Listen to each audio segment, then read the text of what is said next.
आप एक बिजनेसमैन होकर के आप घर पर रहने के कैसे सोच लिए और जन सुराज के काम क्यों कर रहे हैं? घर पर रहने का तो हमने सोचा ही नहीं। जब अब हमें क्षेत्र में जब घूमना होता है ज़्यादा सुबह से शाम तक। नहीं, हमारा कहना है कि आप बिजनेसमैन हैं, एक इंडस्ट्री चलाते हैं, फिर आप इसमें क्यों आए? क्यों आने का तो 2-3 बार आपने सवाल पूछा, दोनों तीनों बार मैं बड़ा साफ साफ बता दिया आपको। शायद आप समझने में गलती कर रहे हैं या हम सुनने में गलती कर रहे हैं कि मैं बार बार आपको 3 बार 4 बार बोला कि मैं सिर्फ अपना त्याग और सेवा का भावना लेकर अपनी मातृभूमि की सेवा के लिए आया हूँ।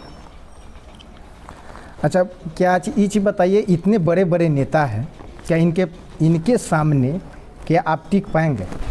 आपने कहा वो बड़े बड़े नेता हैं, तो मैं तो अपने आप को नेता मान ही नहीं रहा हूँ। मैं तो बोल रहा हूँ मैं तो सेवक हूँ, मैं सेवा करने आया हूँ। तो उनसे हमारा मुकाबला किस बात का हुआ? वो नेता है, वो नेतागिरी कर रहे हैं, हम सेवक बन के सेवा के लिए आए, हम सेवा कर रहे हैं।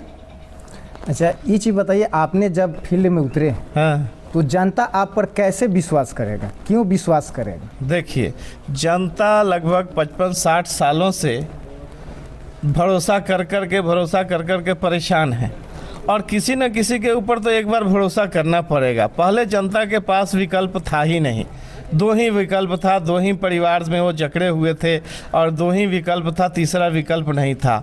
अभी जनता के सामने जन सुराज नामक एक तीसरा बहुत मजबूत और बहुत ही विकास करने वाला पार्टी के रूप में उनके पास विकल्प है। इसलिए जनता जिस हिसाब से बदलाव के मूड में है और जनता बदलाव करने के लिए पूरी तरह से तत्पर हो चुका है, तो जनता हम लोगों पे भरोसा कर भी रहा है। और हम लोग अगर जन सुराज की सरकार बनेगी तो जनता की उम्मीदों को पूरा प्रयास करेंगे कि खरा उतरे हम लोग। आज तक जितनी पार्टी है वो सिर्फ जाति और धर्म का वोट करते हैं, तो इस पर आपका क्या कहना है? क्या आपको जाति धर्म छोड़कर आपको वोट दिया जाएगा? देखिए, जाति धर्म की जो लोग बात करते हैं, हम उस चीज़ को मानते ही नहीं पहले तो, और जात पात में मैं विश्वास नहीं रखता हूँ। हर जात एक इंसान है, इंसान और मानवता पहले है। हम उस चीज़ को मानते हैं कि इंसान के साथ इंसानियत वाला व्यवहार होना चाहिए, मानवता रहनी चाहिए।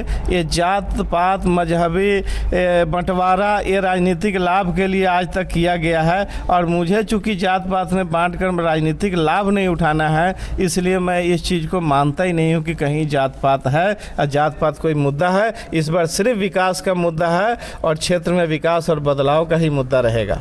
आज तक जितने पार्टी के विधायक बने यहाँ, आखिर में जब तक राजनीतिक शुरू से है विधायक सभी लोग बने, आज तक रोजगार कोई नहीं दे पाया। क्या आप इस पर क्या कहना चाहते हैं?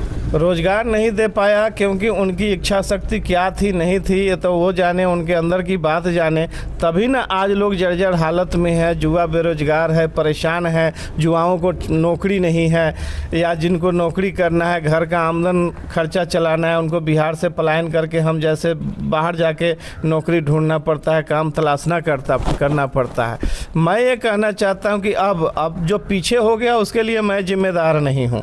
अब जो आगे आने वाला है, जनता हम लोगों पे भरोसा करती है, और जनता के कृपा से जन सुराज का सरकार बने तो बेरोजगारी और पलायन, शिक्षा, ये हमारा प्रमुख मुद्दा है कि हम लोग अपने क्षेत्र में बड़ी बड़ी फैक्ट्रियों का, ऐसे भी मोतीपुर इंडस्ट्रियल हब बनने जा रहा है।